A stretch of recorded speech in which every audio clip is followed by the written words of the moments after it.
আজ 2 নভেম্বর 2025। আমরা এখন হাওড়া স্টেশনে বসে আছি। আজ আমরা নতুন একটা ব্লগ আবার আপনাদের সামনে নিয়ে আসছি। ব্লগটা খুবই ইন্টারেস্টিং হবে, আপনারা ব্লগটা পুরোটাই দেখবেন। আশা করছি ব্লগটা ভালো লাগবে। যদি আপনারা ব্লগটা আমার ভালো লেগে থাকে তাহলে চ্যানেলটা সাবস্ক্রাইব করবেন এবং লাইক এবং শেয়ার করবেন। এখন আমরা হাওড়া স্টেশনে বসে আছি।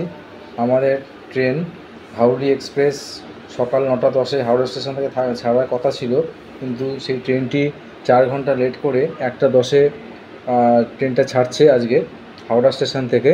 তো আমরা সেই ট্রেনের জন্য এখন বসে আছি। তো যাই হোক, দুপুরের লাঞ্চ আমরা ট্রেনে উঠেই করব। বাড়ি থেকে মোটামুটি জলখাবার খেয়ে বেরিয়ে এসেছি। বাড়ি হয়ে আমরা হাওড়া স্টেশনে এসেছি। তাহলে চলুন আমরা আজকে ব্লগটা শুরু করছি। পুরা train number 12821 Howrah express platform number 23-এ দিয়ে দিয়েছে। দেখুন ট্রেন ঢুকেছে। নির্দিষ্ট সময় থেকে ট্রেন 4 ঘন্টা লেট। তো দেখা যাক ট্রেন এবার কটার সময় ছাড়ে। এই ট্রেনটি কিন্তু এক্সপ্রেস ট্রেন, কিন্তু কখন গিয়ে পৌঁছবে সেটা নিয়ে একটা ডাউট আছে, কারণ এতক্ষণ লেট করে ট্রেনটা এসেছে। তো চলুন তাহলে ট্রেনে আমরা উঠছি। আমাদের কোচ নাম্বার হচ্ছে D3। তো আমরা সিটিং কোচই নিয়েছি, কারণ যেহেতু দিনের বেলা জার্নি, স্লিপার দরকার লাগবে না, সে কারণের জন্য আমরা সিটিংই নিয়েছি। তাহলে চলুন তাহলে ট্রেনে উঠে আমরা বাকি কথা বলছি।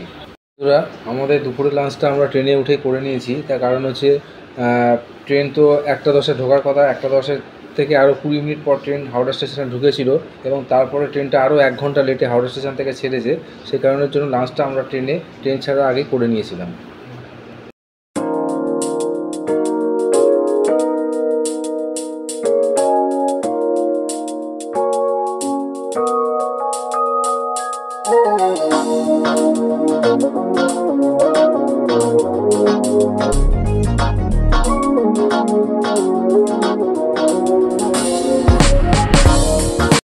নভেম্বর আমরা এখন ভুবনেশ্বরে আছি, ঠিক কেয়ার হসপিটাল তার অপোজিটে আমাদের হোটেলটা।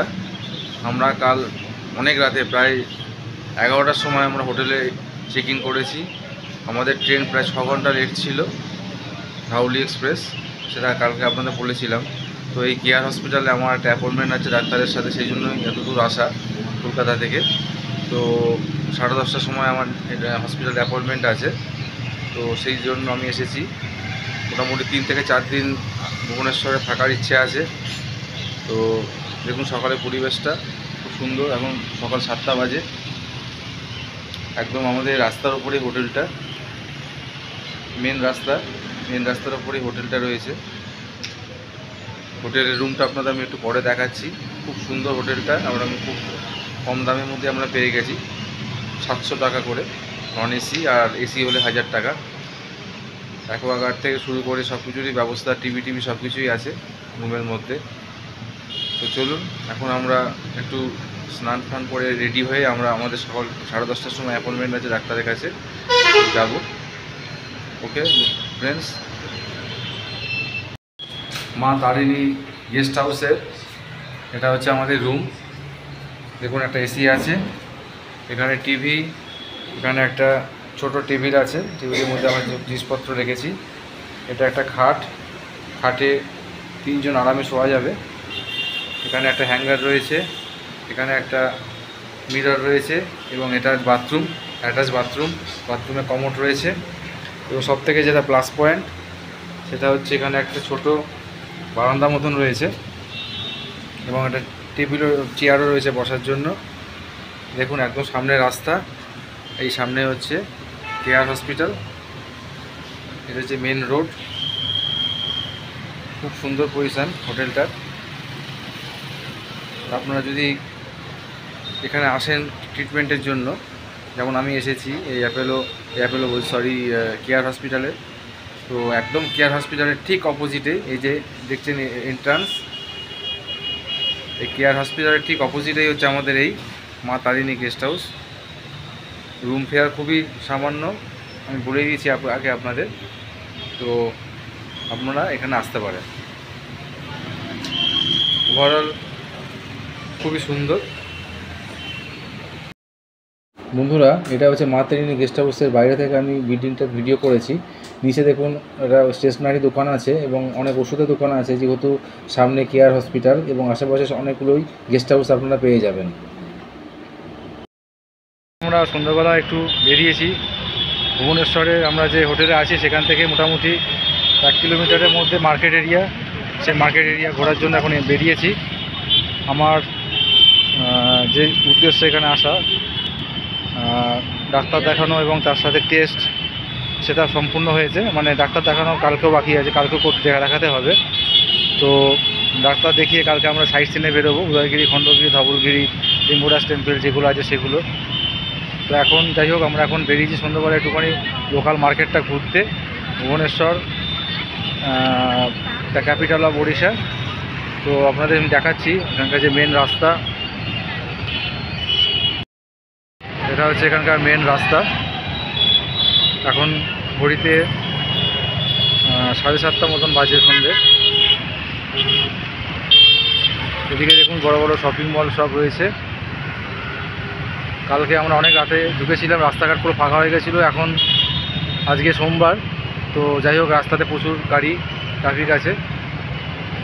যেখানে একটা জিনিস যেটা আমি দেখলাম সেখানে যে এখানে সিগন্যাল খুব একটা লোকে করছে না, মানছে না কলকাতার মতন। কিন্তু তাহলেও কোনো অসুবিধা নেই, জ্যাম নেই রাস্তায়, রাস্তা পুরো ফাঁকা ক্লিয়ার। আমাদের কলকাতার মতো এত জ্যাম নেই রাস্তা। চলুন তাহলে আমরা আবার হেঁটে হেঁটে হোটেলের দিকে যাব। রাস্তাঘাট চিনি না বলে সে কারণের জন্য বেশি দূর আর যাচ্ছি না। বন্ধুরা, এখন আমরা খেতে চলে এসেছি। এখন ঘড়িতে 10টা বেজে গেছে। তো আমাদের যে হোটেলে আমরা রয়েছি, মা তারিণী গেস্ট হাউস, তার ঠিক অপোজিটেই রয়েছে কেয়ার হসপিটাল এবং কেয়ার হসপিটালের পাশেই এ সমস্ত রাস্তায় রোড সাইড ধাবাগুলো রয়েছে। এখানে আমরা যে 3 দিন আমরা ছিলাম, সেই 3 দিনে আমরা রাতের খাবার, দুপুরে খাবার বলুন সবই এখান থেকে খেয়েছি। খাবার দাম খুবই সস্তা। ভেজ থালি 60 টাকা করে দিচ্ছে এবং তাতে ডাল, 2 রকমের সবজি, একটা তরকারি, ভাত বা পাঁপড় ভাজা এসব রয়েছে।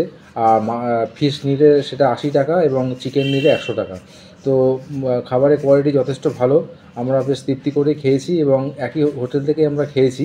তার কারণ হচ্ছে গিয়ে এদের রান্নাটা আমাদের বেশ ভালোই লেগেছে এবং এখানে নর্মালি যারা ট্রিটমেন্ট করতে আসে তারাই এখানে আসে এবং এসে এই হোটেল থেকে খায়। তো ন্যাচারালি এরা খাবারের কোয়ালিটি ভালোই রেখেছে। দেখুন এখানে অনেক রকমের জিনিস দিয়েছে। আমার ছেলে চিকেন খাচ্ছে, তার সাথে ডালের মধ্যে আবার সবজি দেওয়া ডাল আছে, 2 রকমের ভাজা আছে, তারপরে আপনার পেঁয়াজ, লঙ্কা এগুলো তো রয়েছে এবং মাছ নিলে রুই মাছ দিচ্ছে। রুই মাছের সাইজও বেশ বড়।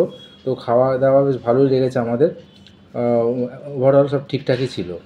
বন্ধুরা, এটা হচ্ছে এখানকার লোকাল মার্কেট। আমাদের হোটেল থেকে মোটামুটি 1 কিলোমিটারের মধ্যে। আমরা একটা অটোওয়ালাকে বললাম যে আমাদের একটু লোকাল মার্কেটে ঘোরাতে নিয়ে চলো। তো সেই কারণের জন্য উনি 80 টাকা নিল আমাদের থেকে, আমাদের এই মার্কেটের মধ্যে নিয়ে এসেছে। এখানে অনেক ছোট ছোট দোকানও রয়েছে এবং বড় বড় শপিং মলও রয়েছে। তো বড় বড় শপিং মলে তো ঢুকিনি, তো ছোট ছোট দোকানগুলোতে আমরা বেশ ঘুরে ঘুরে দেখছিলাম।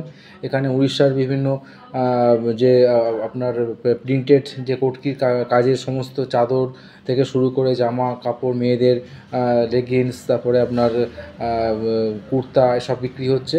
দামগুলো একটু বেশি, তবে দরদাম করে নিলে আপনি কিছুটা সস্তায় পেতে পারেন।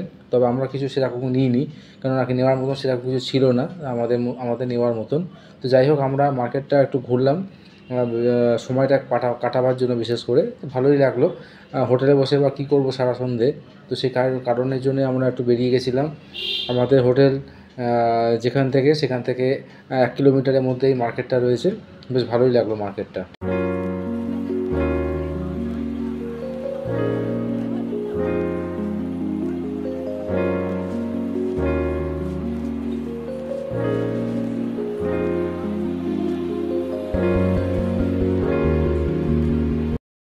বন্ধুরা, আজকে আমাদের ভুবনেশ্বরের দ্বিতীয় দিন।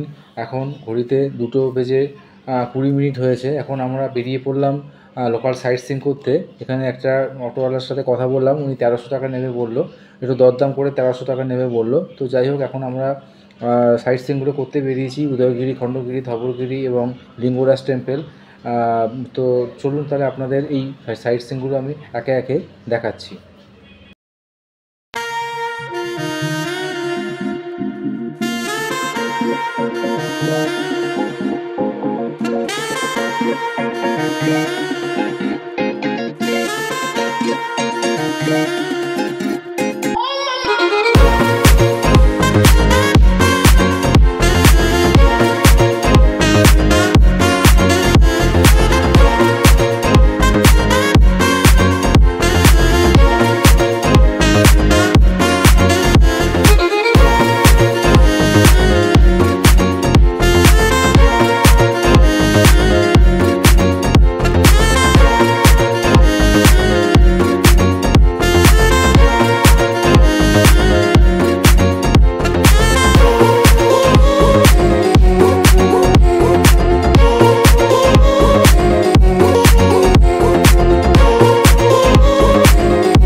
বন্ধুরা, এখন আমরা চলে এসেছি উদয়গিরির সামনে। উদয়গিরি কেভ, তার সামনে আমরা চলে এসেছি। উদয়গিরি এবং খণ্ডগিরি দুটো মুখোমুখি রয়েছে। আপনারা যারা গেছেন তারা অবশ্যই জানবেন, যারা যাননি তাদের জন্য আমি ইনফরমেশানগুলো দিচ্ছি। তো আপনারা টিকিট কাউন্টারে যাবেন, উদয়গিরি এবং খণ্ডগিরি টিকিট একসাথেই দেয়। এখানে টিকিটের মূল্য হচ্ছে 25 টাকা করে।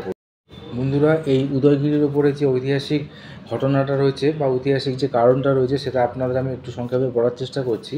উদয়গিরি এবং খণ্ডগিরি গুহার ইতিহাস 2য় শতাব্দী খ্রিস্টপূর্বাব্দে কলিঙ্গ রাজ্যের রাজা খরবেলার শাসনকালে এই গুহাগুলো তৈরি করা হয়েছিল। এবং সেই গুহাগুলো যে তৈরি করা হয়েছিল সেই গুহাগুলোর প্রাচীনকালে যে নামকরণ ছিল, উদয়গিরির নাম ছিল কুমড়া আর খণ্ডগিরির নাম ছিল কুমরি। এখানে কিন্তু জৈন সন্ন্যাসীরা বসে তপস্যা করতেন। আপনারা যখন উঠবেন, উঠে দেখবেন যে অনেক ছোট ছোট মানে এই পর্বতের মধ্যে ছোট ছোট গুহা মতন করা আছে। এখানে জৈন সন্ন্যাসীরা বসে তপস্যা করতো। মূলত জৈন সন্ন্যাসীদের জন্যই কিন্তু এই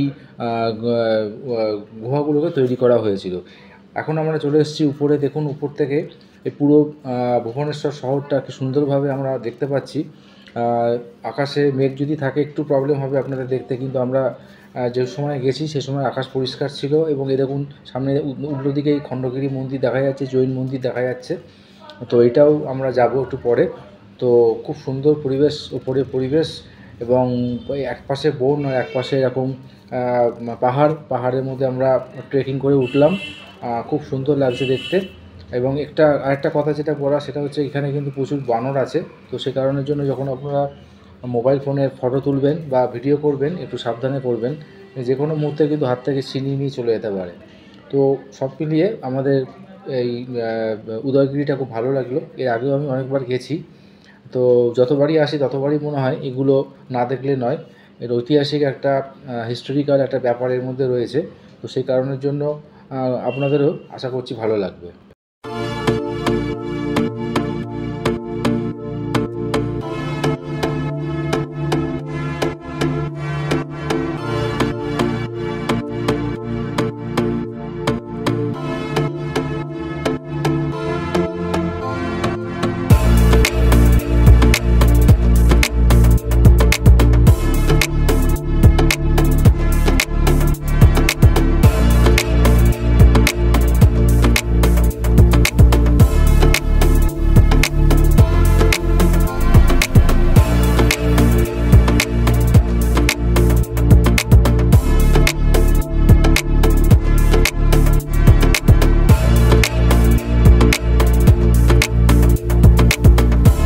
বন্ধুরা, উদয়গিরি কেভ দেখে আমরা বেরিয়ে এলাম এবং বেরিয়ে এসে ঠিক তার উল্টো দিকে আপনারা খণ্ডগিরি পাহাড় দেখতে পাবেন।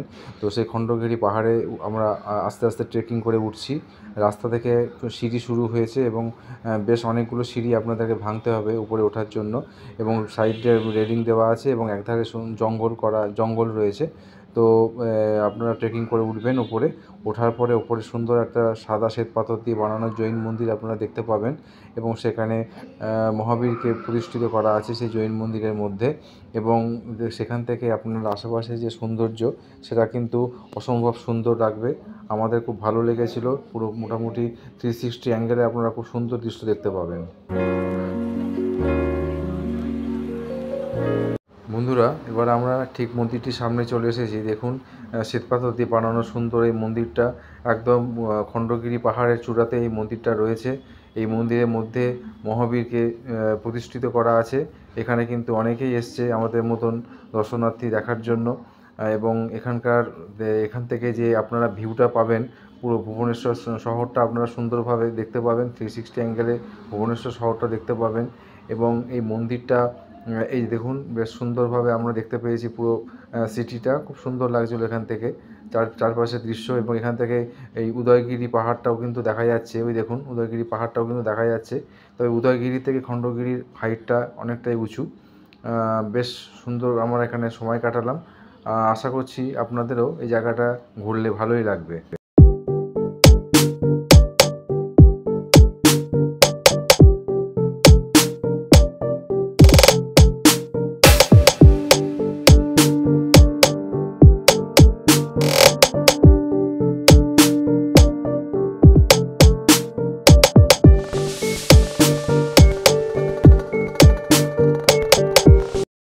বন্ধুরা, উদয়গিরি খণ্ডগিরি দেখার পরে আমরা এবার চলে এলাম ধবলগিরিতে। ধবলগিরির এই বৌদ্ধ স্তূপা, এটাও হচ্ছে শান্তির প্রতীক হিসাবে এখনও বিরাজমান হয়ে দাঁড়িয়ে আছে। এটি সম্রাট অশোক দ্বারা নির্মিত হয়েছিল।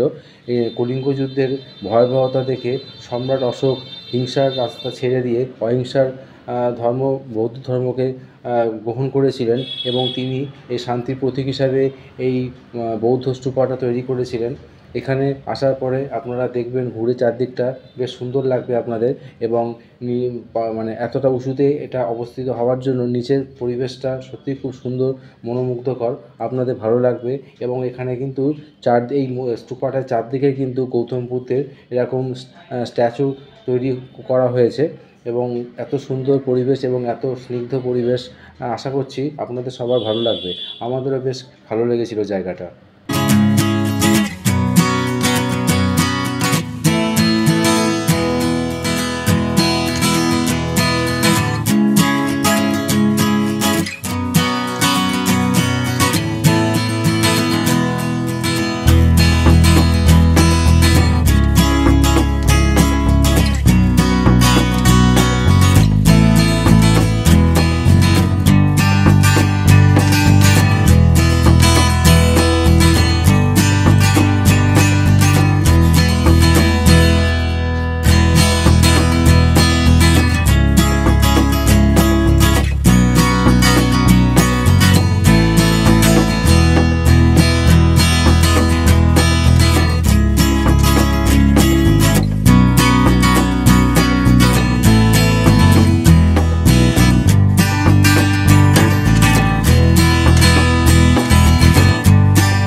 বন্ধুরা, আজকে আমাদের লাস্ট ডেস্টিনেশন ছিল এই লিঙ্গরাজ টেম্পল।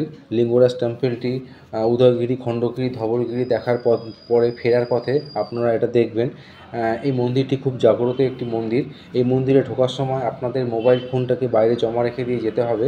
তো সে কারণের জন্য আমি ভিতরে কিছু দৃশ্য আপনাদের দেখাতে পারলাম না, তবে সামান্য একটু ইতিহাস আপনাদের এই মন্দিরের সম্বন্ধে বলে রাখি। প্রায় 1000 বছরের আগে 11 শতকের রাজা কেশরী এই মন্দিরটি নির্মাণের কাজ শুরু করেছিলেন, এবং তিনি তার রাজধানী জয়পুর থেকে যখন ভুবনেশ্বরে স্থানান্তরিত করেছিলেন, তারপরে এই মন্দিরের নির্মাণের কাজ শুরু হয়। এবং এই মন্দিরের পরবর্তীকালে পূর্ববঙ্গ রাজবংশের রাজারাও কাজ করেছিলেন। এই মন্দিরটি খুবই জাগ্রত, অবশ্যই আপনারা দেখবেন এটি। বন্ধুরা, আজকে আমাদের ঘরে ফেরার পালা। এখন আমরা রয়েছি ভুবনেশ্বর স্টেশনে। আমাদের ট্রেন 12074 হাওড়া জনশতাব্দী এক্সপ্রেস ঠিক 6টার সময়, সকাল 6টার সময় ভুবনেশ্বর স্টেশন থেকে ছাড়বে। আমরা মোটামুটি 4:30 নাগাদ হোটেল থেকে চেক আউট করে বেরিয়ে গেছি। ভোর 4:30টার সময় বেরিয়ে এসেছি হোটেল থেকে। আর অটোকে বলাই ছিল, ঠিক টাইম মতন আমরা স্টেশনে চলে এসেছি। আমাদের ট্রেন ঠিক 6টার সময় এখান থেকে ছাড়বে। তো সেই কারণের জন্য আমরা এখন প্ল্যাটফর্মে ওয়েট করছি ট্রেনের জন্য। পুরো জার্নিটা আমাদের খুব ভালো লেগেছে, এবং যে উদ্দেশ্যে আমরা এখানে এসেছিলাম, আমার ডাক্তার দেখানো থেকে আরম্ভ করে আমার সমস্ত টেস্ট সব কিছু ঠিকঠাকভাবে মিটেছে। এবং তার সাথে সাথে কিন্তু ভুবনেশ্বরের যে লোকাল সাইট সিনগুলো দেখলাম, উদয়গিরি, খণ্ডগিরি, ধবলগিরি এবং লিঙ্গরাজ টেম্পল, সেগুলো খুব সুন্দরভাবে আমরা দেখতে পেরেছি। শুধু একটাই সাইট সিন আমরা করিনি, সেটা হচ্ছে গিয়ে নন্দনকাননটা। তার কারণ আমরা 5 মাস আগেই নন্দনকানন ঘুরে এসেছি। সেই ভিডিও আমি আমার পেজে দেওয়া আছে, আপনারাও দেখে নেবেন। বন্ধুরা, আমাদের ট্রেন 12074 জনশতাব্দী এক্সপ্রেস 1 নম্বর প্ল্যাটফর্মে চলে এসেছে। এবার আমরা ট্রেনে উঠব। পুরো ভিডিওটা আপনাদের কেমন লাগলো অবশ্যই আপনারা কমেন্টস করে জানাবেন। যদি ভালো লেগে থাকে অবশ্যই একটা লাইক দেবেন, এবং যদি কোনো ভুল ত্রুটি থেকে থাকে সেটাও আপনারা কমেন্টস করে জানাবেন। আপনাদের থেকে এনকারেজ হলেই আমি পরবর্তীকালে আরও নতুন নতুন ভিডিও আপলোড করতে পারবো, এবং অনেক ইনফরমেশান আপনাদের সাথে শেয়ার করতে পারবো। তাহলে চলুন বন্ধুরা, আজকের মতন এখানেই। ধন্যবাদ।